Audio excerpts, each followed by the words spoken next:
नमस्कार दोस्तों, मैं अंकुर उपाध्याय स्वागत करता हूं आप सभी का आपके अपने YouTube channel share market analysis में।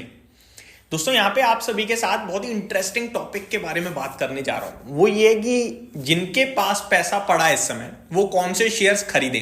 इससे प्रीवियस वीडियो में मैंने आप सभी के साथ शेयर किया था, प्रीवियस में नहीं, उससे 2 वीडियो पहले मैंने आप सभी के साथ डिस्कस किया कि अगर किसी के पास कैपिटल पड़ा है और वो मार्केट में लगाना चाहता है तो कौन सी वो टॉप मोस्ट कंपनियां हो सकती हैं जिन्हें एक्यूमुलेशन के बारे में सोचना चाहिए। उस वीडियो में मैंने टॉप मोस्ट कंपनियों के बारे में बात करा। यहां मैं आप सभी के साथ एक ब्रॉडर कैटेगरी के बारे में बात करना चाहूंगा। दोस्तों, कोई भी ऐसी कंपनी जो रीजनेबल पीई पे ट्रेड कर रही है, यानी प्राइस टू अर्निंग रेशियो उसका रीजनेबल है और शेयर ऊपर से अराउंड 20 to 30% समथिंग करेक्ट हो चुका है, यानी 20 से 30% के करीब करेक्ट हो चुका है और पी उसका रीजनेबल है, वहां पे आप एक्यूमुलेशन कर सकते हो। दोस्तों, इस तरीके से हम शॉर्ट टर्म की बात कर रहे हैं, अभी लॉन्ग टर्म की बात नहीं कर रहा, मैं शॉर्ट टर्म पे आता हूं।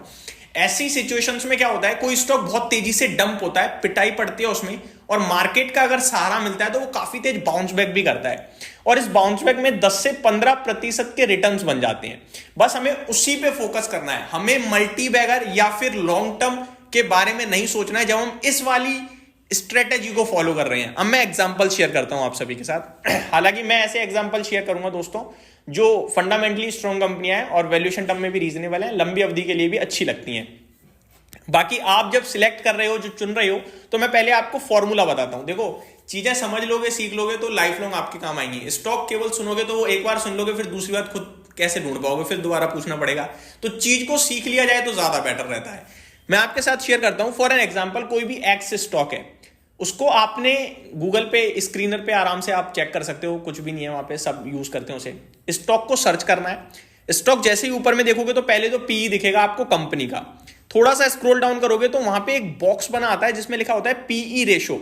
उस पीई रेशो पे 5 साल क्लिक करना, आपको दिखेगा मीडियन पीई क्या है स्टॉक का। मीडियन पीई जो भी है और उससे स्टॉक नीचे ट्रेड कर रहा है और ऊपर शेयर का प्राइस भी ऊपर से करेक्शन में है, तो आप वहां पे ध्यान दे सकते हो खरीदारी के लिए। सिंपल है, इससे सिंपल कुछ भी नहीं बता सकता मैं आपको।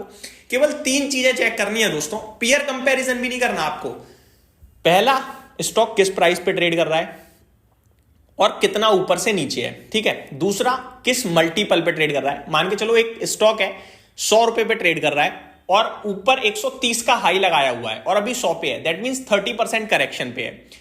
करंट पी उसका 20 का है। अगर अब तीसरा काम क्या करना है हमें, दूसरा हमने पी देख लिया 20 का है, अब तीसरा काम करना है हमें उसी स्टॉक के 5 साल का एवरेज पी देखना है। अगर उस स्टॉक का एवरेज पी 5 साल का 25 का है तो आप उसमें ले सकते हो, खरीदारी कर सकते हो। इसके पीछे 2 कारण है दोस्तों। पहला, आपको वैल्यूएशन मीडियन पी से सस्ता मिल रहा है और दूसरा, ऊपर से ऑलरेडी 30% करेक्ट है, यानी डबल करेक्शन है, पीई की करेक्शन प्लस स्टॉक की करेक्शन।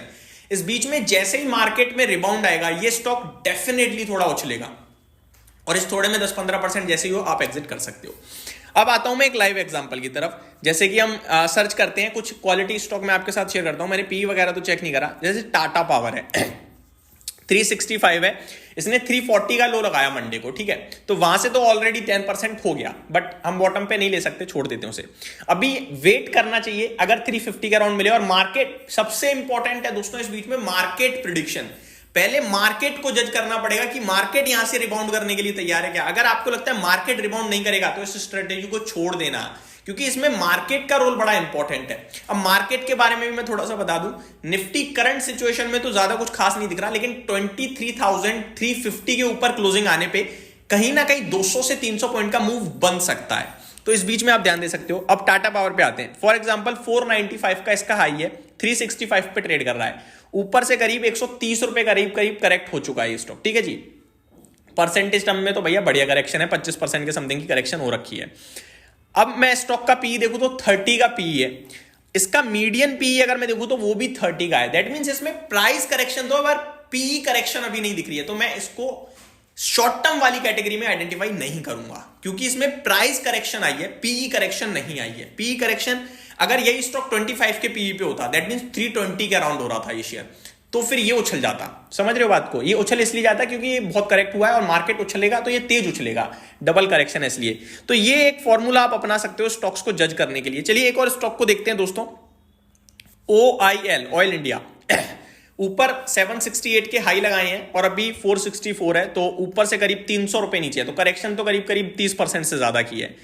9 के पीई पे ट्रेड कर रहा है, 9 के पीई रेशो पे ट्रेड कर रहा है। अब मैं इस स्टॉक का भी एवरेज पी देखूं तो वो 5 का है, बट इसमें क्या है, री रेटिंग कैंडिडेट है, तो इसको हम अभी अवॉइड कर देंगे। वैसे तो इस कैटेगरी में ये भी फिट नहीं हुआ क्योंकि इसकी री रेटिंग हो चुकी है। 5 के पी, पहले 2-3 के पीई पे ट्रेड करता था, फिर वो 20 के पीई पे ट्रेड करने लगा, अभी 9 के पीई पे आ गया है। एक और स्टॉक को चेक करते हैं जो कैटेगरी में फिट हो पाए शायद, ONGC, oil and natural gas. ये भी आई थिंक री रेटिंग हो चुकी होगी इसके पी की। एक बार मैं पी चेक कर लेता हूँ वरना सब मेहनत बेकार हो जाती है।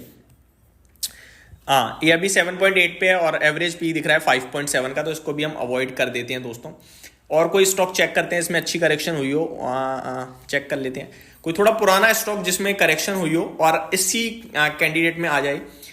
फॉर एग्जाम्पल हम चेक करते हैं दोस्तों, कोई थोड़ा सा बैंकिंग स्टॉक को लेके आता हूँ, फेडरल बैंक को। बैंकिंग में आपको यह ध्यान देना है कि आप दिग्गज बैंक में जा रहे हो तो वो मार्केट के साथ 8-10% नहीं कूद पाएगा, तो मिड कैप में जाने की कोशिश कीजिएगा। फेडरल बैंक की बात करूं 194 पे 217 का आई है, तो ये करेक्शन ही ज्यादा नहीं दिखाई इसने, तो 10% ही करेक्ट हुआ है। हालांकि ये स्टॉक 11 के पीई पे ट्रेड कर रहा है और इसका मीडियन पीई भी 10 का ही है। दैट मींस ये भी ऑलमोस्ट उसी कैटेगरी में, अभी उतना कुछ खास नहीं है। तो इसी तरीके से आप स्टॉक्स को चेक करिए, डेफिनेटली मिलेंगे आपको। थोड़ा सा ब्रांड वैल्यू पे भी फोकस करना है, ऐसा नहीं कि कुछ बिल्कुल ही पैनी पे चले जाओ ढूंढते ढूंढते, अरे ये बड़ा सही है मिल गया, ऐसा मत करना, वो खचरा होगा तो खत्म ही हो जाएगा। तो उम्मीद करता हूँ डिटेल्स आपको पसंद आई होंगी। Thank you so much for watching this video, have a great day guys.